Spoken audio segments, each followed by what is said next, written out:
السلام علیکم دوستو، تازی خبر یہ ہے کہ متحدہ عرب امارات UAE نے اسرائیل کے ساتھ $10 بلین $10 ارب کی ڈیل سائن کی ہے، جس کے مطابق UAE $10 ارب انویسٹ کرے گا اسرائیل میں، اور یہ مختلف شعبوں میں ہوگا، جیسے کہ انرجی مطلب بجلی بنانے کے، manufacturing, water, space, health care اور ایگریکلچر، یعنی کہ ان کی کھیتی باڑی کے معاملات جو ہیں اب ان کو بہتر بنانے کے لیے متحدہ عرب امارات ان کی فنڈنگ کرے گا۔ تو اربوں کی تباہی جو ہے وہ قریب آ چکی ہے دوستو۔ آپ جانتے ہیں اسرائیل جو ہے اسی کے ہاتھوں بالآخر اربوں کی تباہی آنی ہے۔ رسول اللہ صلی اللہ علیہ وسلم پہلے ہی ہمیں حدیث کے ذریعے بتا چکے ہیں کہ اربوں کی تباہی کیسے آئے گی۔ ایک دن رسول اللہ صلی اللہ علیہ وسلم گھبرائے ہوئے داخل ہوئے۔ آپ صلی اللہ علیہ وسلم فرماتے ہیں کہ تباہی ہے اربوں کے لیے اس برائی سے جو قریب آ چکی ہے۔ آج یاجوج ماجوج کی دیوار سے اتنا کھل گیا ہے،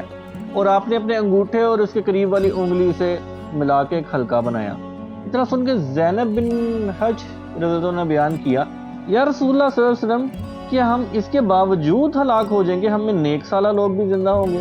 نبی کریم صلی اللہ علیہ وسلم نے فرمایا، ہاں، جب برائی بڑھ جائے گی۔ تو جب برائی بڑھ جائے گی تو تمام عرب ہلاک ہو جائیں گے، باوجود اس کے کہ ان میں نیک لوگ شامل ہوں گے۔ تو برائی بڑھتی جا رہی ہے، اور برائی کیسے بڑھے گی؟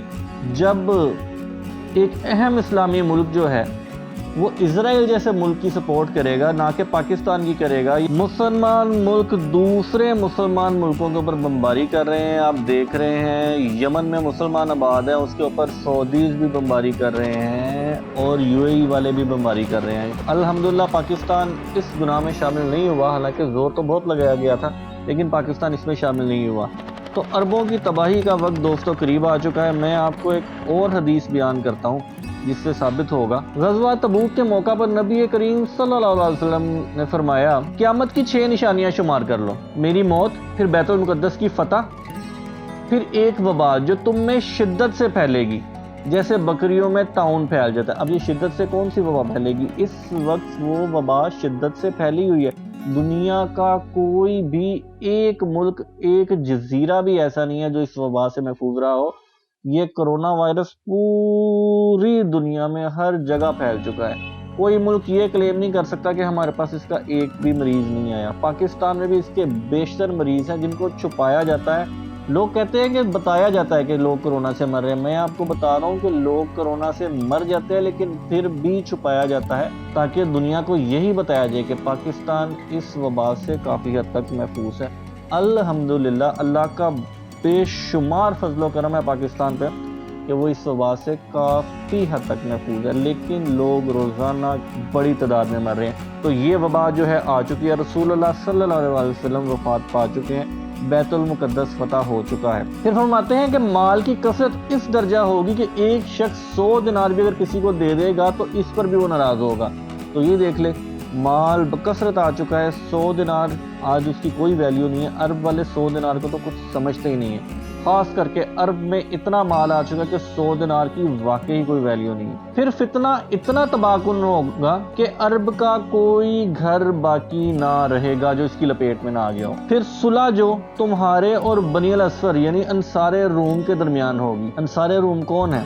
یہ انصار روم سے مراد وہ عیسائی ہیں جو اس وقت روم کی سلطنت کے رہنے والے تھے۔ روم کی سلطنت بعد میں ٹوٹ کا شکار ہوئی اور مختلف حصوں میں بٹ گئی۔ آج پورا یورپ، امریکہ، یہ سارے کیتھولک اسی مذہب پہ چل رہے ہیں، انصار روم ہی یہ ہیں۔ اور آج بھی دیکھیں ان کا سب سے بڑا گرجا گھر جو ہے ویٹیکن سٹی وہیں پہ موجود ہیں ابھی تک۔ یہ سب کے سب وہ لوگ، چاہے اب یہ مختلف ملکوں میں بٹ چکے ہیں، لیکن یہ انصار روم ہی ہیں، اور ان سے صلح ہوگی تو آپ دیکھ لیں آپس میں لڑ رہے ہیں مسلمان، لیکن انصار روم کے ساتھ سب کی صلح ہے۔ سب امریکہ کے ساتھ، برطانیہ کے ساتھ اور دوسرے نیٹو ممالک کے ساتھ اچھے تعلقات بنانے کے خواہش مند رہتے ہیں، چاہے اس کے لیے بھائی کو بھائی کا گلا ہی کیوں نہ کاٹنا پڑے، جیسا کہ کاٹا بھی جا رہا ہے۔ تقریباً ہر مسلم ملک میں فتنہ ڈالا جا رہا ہے، لیکن اس کے باوجود تمام ملک انصار روم کی خوشنودی پہ کام کرنے میں مگن ہیں۔ اب فرماتے ہیں کہ انصار روم سے صلح ہوگی، لیکن وہ دغا کریں گے اور ایک عظیم لشکر کے ساتھ تم پر چڑھائی کریں گے۔ اس میں 80 جھنڈے ہوں گے، اور ہر جھنڈے کے ماتحت 12,000 فوج ہوگی، یعنی 9,60,000 فوج سے وہ تم پر حملہ آور ہوں گے۔ تو دوستو ابھی تک ایسا تو نہیں ہوا کہ یہ اتنے جھنڈوں کے ساتھ حملہ ہوا ہو، لیکن اس کی تیاری پورے عروج پہ ہے۔ ایک بہت بڑی تنظیم جس کا نام نیٹو ہے، آپ تقریباً سب لوگ نیٹو کے بارے میں جانتے ہیں۔ 30 ممالک دنیا کے ایسے ہیں جو نیٹو میں شامل ہیں، تو یہ 30 مختلف جھنڈے ہیں جو اس ٹائم موجود ہیں، 30 مختلف جھنڈے، اور آہستہ آہستہ ان کی تعداد میں اضافہ ہی ہوتا جا رہا ہے اور فردر ہوتا جائے گا۔ جب یہ 90 جھنڈے ہو جائیں گے، یہ آپ یاد رکھیے، جب 90 جھنڈے ہو جائیں گے تو اس کے بعد یہ عربوں پہ حملہ کر دیں گے اور عربوں کے لیے تباہی ہے۔ عربوں کے لیے بچنے کا کوئی چانس نہیں ہوگا، کیونکہ میرے پیارے آقا حضرت محمد صلی اللہ علیہ وآلہ وسلم یہ پہلے بیان کر چکے ہیں، اور جو انہوں نے بیان کر دیا ہے وہ تو ہو کر ہی رہے گا، ہمارا اس کے اوپر ایمان ہے۔ تو عربوں کے لیے تباہی ہے، عرب جانتے ہیں، لیکن اس کے باوجود وہ اس سے ہٹ نہیں رہے، اور ہٹیں بھی کیسے، کیونکہ تباہی تو ان کے لیے آ کے رہنی ہی ہے۔